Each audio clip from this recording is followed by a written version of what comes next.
ఇక్కడికి వచ్చిన సోదరి సోదరులందరికీ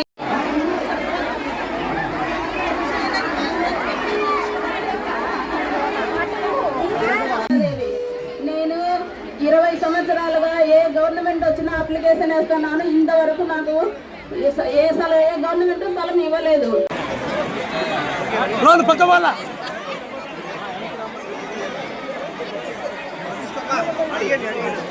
ఇంటి స్థలాలు ఇవ్వడంతో పాటు ఇంటి నిర్మాణానికి 5 లక్షల రూపాయలు ఇవ్వాలని చెప్పి కూడా ప్రభుత్వాన్ని కోరుతా ఉన్నాం. అదేవిధంగా ఇవాళ టిట్కో ఇళ్ళు కూడా గతంలో చంద్రబాబు నాయుడు గారు ముఖ్యమంత్రిగా ఉన్నప్పుడు ఆయన నిర్మాణాలు ప్రారంభించాడు. జగన్మోహన్ రెడ్డి ప్రభుత్వంలో వాటన్నిటి కూడా అటకెక్కించి ఏమాత్రం కూడా అవి ముందుకు పోలేదు. ఇవాళ మళ్ళీ ముఖ్యమంత్రిగా చంద్రబాబు నాయుడు గారు వచ్చారు కాబట్టి ఖచ్చితంగా ఇళ్ల నిర్మాణాన్ని పూర్తి చేసి ఎవరైతే డిపాజిట్లు చెల్లించారో ఆ లబ్ధిదారులందరికీ కూడా ఇవ్వాలని చెప్పి మేము ముఖ్యమంత్రి గారిని కోరుతా ఉన్నాం. ముఖ్యమంత్రి గారు కూడా సానుకూలంగా స్పందించారు. ఇవాళ ప్రభుత్వం ఈరోజు ఏదైతే ప్రయారిటీగా పెట్టుకున్నారో ఆ ప్రయారిటీలో ఇళ్ల స్థలాలు ఇంటి నిర్మాణాలు పూర్తి చేయాలి.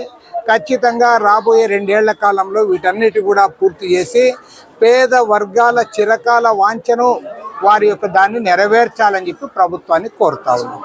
అదేవిధంగా ఇవాళ ప్రభుత్వాన్ని కోరుతున్న మరో కోరిక ఏమంటే ఇవాళ రేషన్ కార్డులు కూడా కావాలని కొంతమంది కోరుతా ఉన్నారు.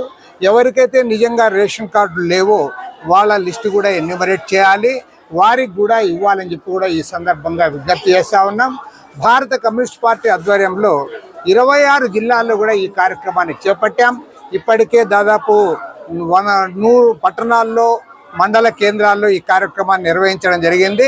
అన్ని చోట్ల కూడా ఈ కార్యక్రమాలన్నీ కూడా పూర్తయిన తరువాత మేము రాష్ట్ర వ్యాప్తంగా కూడా కార్యాచరణ చేపట్టబోతా ఉన్నాం. ఖచ్చితంగా ముఖ్యమంత్రి గారు, రెవెన్యూ మంత్రి గారు స్పందించాలి. ఇటీవలనే గృహ నిర్మాణ శాఖ మంత్రి పార్థసారథి గారితో కూడా నేను చర్చించడం జరిగింది. ఆయన కూడా చెప్పాడు మేము ఇంటికి ఇచ్చే ఏదైతే ఆ నిధులు ఉన్నాయో దాన్ని పెంచబోతున్నామని కూడా చాలా స్పష్టంగా చెప్పాడు.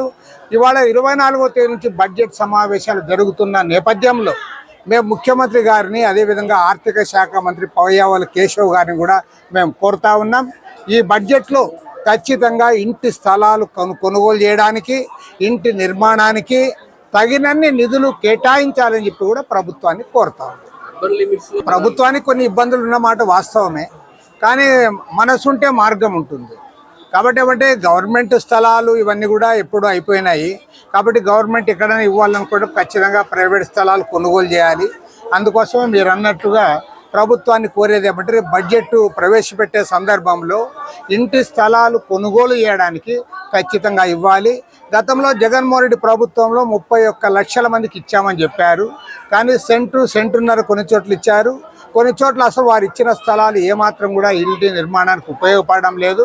కాబట్టి మేము ప్రభుత్వాన్ని కోరేది ఏమంటే అలాంటి వాటన్నిటి కూడా మార్పులు చేసి ఇవాళ నిజంగా పేదవాడికి 10 కాలాల పాటు ఉపయోగపడే పద్ధతులు, పేదవాడు కూడా సమాజంలో ఆత్మగౌరవంతో తలెత్తుకొని తిరిగే పద్ధతుల్లో వారికి ఇళ్ల స్థలాలు ఇవ్వాలని చెప్పి మేము కోరుతా ఉన్నాం. అందుకోసం ఇవాళ భారత కమ్యూనిస్ట్ పార్టీగా, పేదల పార్టీగా ఈ అంశాన్ని పెద్ద ఎత్తున ప్రజల్లోకి తీసుకోవడానికే ఇది రాష్ట్ర వ్యాప్త కార్యక్రమంగా చేపట్టాం తప్ప ప్రత్యేకించి తాడిపత్రిలో ఈ కార్యక్రమం చేయడం లేదు. కాబట్టి ఏదో ఇక్కడ తాడిపత్రిలో ఉన్న అధికార పార్టీ నాయకులు కొద్దిగా అపార్థం చేసుకున్నట్లుంది. వాళ్ళు అపార్థం చేసుకోవాల్సిన పని లేదు. ఇది రాష్ట్ర వ్యాప్త కార్యక్రమము.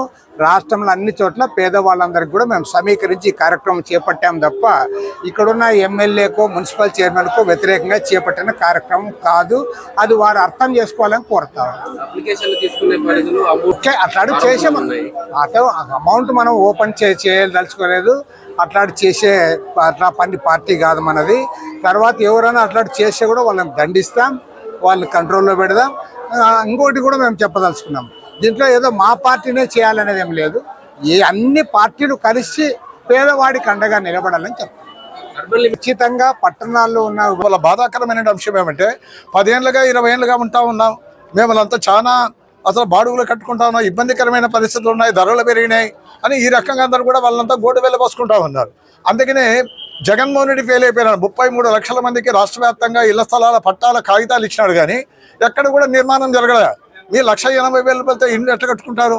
30,000 రూపాయలు మహిళా సంఘాల ద్వారా తీసుకున్నారు. ఆ 1,50,000 రూపాయలు కూడా కేంద్ర ప్రభుత్వం ఇచ్చింది, కానీ ఈ ప్రభుత్వంగా జగన్మోహన్ రెడ్డి ప్రభుత్వం ఇవ్వాల. అందుకని ఇవాళ ప్రధానంగా రామకృష్ణ గారు ఏదైతే డిమాండ్ చేసినాడో, ఇవాళ పట్టణాల్లో నగరాల్లో 2 సెంట్ల స్థలము, గ్రామాల్లో 3 సెంట్ల స్థలం ఇస్తూనే ఇవాళ 4 లక్షల రూపాయలు ఏదైతే చంద్రబాబు నాయుడు చెప్పాలో 1 లక్ష రూపాయలు పెంచినాడు. 1 లక్ష రూపాయలు పెంచి డిమాండ్ చేయడం ఏమంటే రామకృష్ణ గారు, ఇసుక, ఇనుము, ఇటుక ఇవన్నీ కూడా ధరలు పెరిగినాయి కాబట్టి 5 లక్షల రూపాయలు ఇమ్మన్నారు.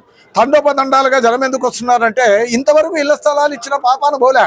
అందుకే ఇక్కడ వచ్చేటప్పుడు తాడిపత్రి కూడా నేను జేసీ ప్రభాకర్ రెడ్డి గారితో కూడా మాట్లాడాను, ఇతరులతో కూడా మాట్లాడాను. పోలీసు వారు కూడా బాగా సహకరించారు. నేను ప్రధానంగా వారికి మనవి చేసేది ఏమంటే ఇళ్ల స్థలాల సమస్య ఇక్కడ పరిష్కారం కావాలి. ఇందాక పాత్రికేయులు ప్రశ్నిస్తూ ఉన్నారు. ఈ పట్టణాల్లో ఉన్నటువంటి గ్రామాల దగ్గర అంతా కూడా ల్యాండ్ ఎక్వైర్ చేస్తారు కదా, వాళ్ళకి ఎట్లా అంటే వాళ్ళకి పట్టణంలో ఉన్నటువంటి వారే కాబట్టి వాళ్ళకి 2 సెంట్లు ఇవ్వాలి. పల్లెల్లో ఉండి అక్కడ బాడుగులకు ఉన్నటువంటి వారికైతే వాళ్ళకి 3 సెంట్లు ఇవ్వాలి. ఆ రకంగా అంతా కూడా దీనికి న్యాయం జరగాలని చెప్పి ఇవాళ ప్రధానంగా తాడిపత్రిలో జరిగినటువంటి ధర్నా సందర్భంగా ఇక్కడ అందరూ కూడా మాట్లాడడం జరిగింది. ఖచ్చితంగా ఈ ఇళ్ల స్థలాల సమస్య పరిష్కారం కావడానికి చంద్రబాబు నాయుడు జనవరి 17 ఇచ్చిన నేపథ్యంలో ప్రభుత్వం కూడా దానికి స్పందించి ఆన్లైన్ని ఓపెన్ చేసి అప్లికేషన్లన్నీ రిజిస్టర్ చేసుకుంటున్నారు. కానీ ఇందులో పెద్ద అన్యాయం జరుగుతుంది పేదలకి. ఎందుకోసమంటే 2014 నుంచి 19 వరకు తెలుగుదేశం ప్రభుత్వం అధికారంలో ఉండింది. ఆ తెలుగుదేశం ప్రభుత్వంలో వేలాది మందికి ఇళ్ల పట్టాలు తెలుగుదేశం ప్రభుత్వం ఇచ్చింది. కానీ జగన్మోహన్ రెడ్డి 2019లో అధికారంలోకి వస్తేనే వాటన్నిటిని కూడా ఫిజికల్గా రద్దు చేసేసి దాన్ని క్యాన్సిల్ చేశాడు. కానీ ఆన్లైన్ సిస్టంలో మాత్రము ఆ పేర్లన్నీ అట్లే ఉన్నాయి. అంటే వాళ్ళ పేర్లు ఆన్లైన్లో తొలగించలే. వాళ్ళ పేర్లన్నీ 2014 నుంచి 19 వరకు ఎవరికైతే పట్టాలు పొందినారో, ఎవరికైతే తెలుగుదేశం పట్టాలు ఇచ్చిందో అవన్నీ ఆన్లైన్లో ఉన్నాయి. కానీ అక్కడ చూసి క్యాన్సిల్ అయినాయి. అది మొత్తం కలెక్టరేట్ వరకు జరిగింది అన్ని చోట్ల.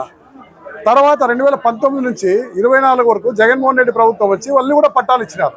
వాళ్ళు 1 సెంట్ పట్టాలు ఇచ్చి వాళ్ళ పేర్లన్నీ కూడా ఆన్లైన్లోకి నమోదు చేసినారు. చేయడం వల్ల మరి ఈరోజు వారికి పట్టాలు దక్కలే, ఇల్లు దక్కలే. ఎందుకంటే కారణం 1 సెంటు స్థలం అని 1,80,000 రూపాయలని ఇల్లు కట్టుకోలే. కాకపోతే పేదల పేర్లన్నీ ఆన్లైన్లో అట్లే ఉన్నాయి. అదేవిధంగా 2014 నుంచి 19 వరకు అవి ఆన్లైన్లో ఉన్నాయి.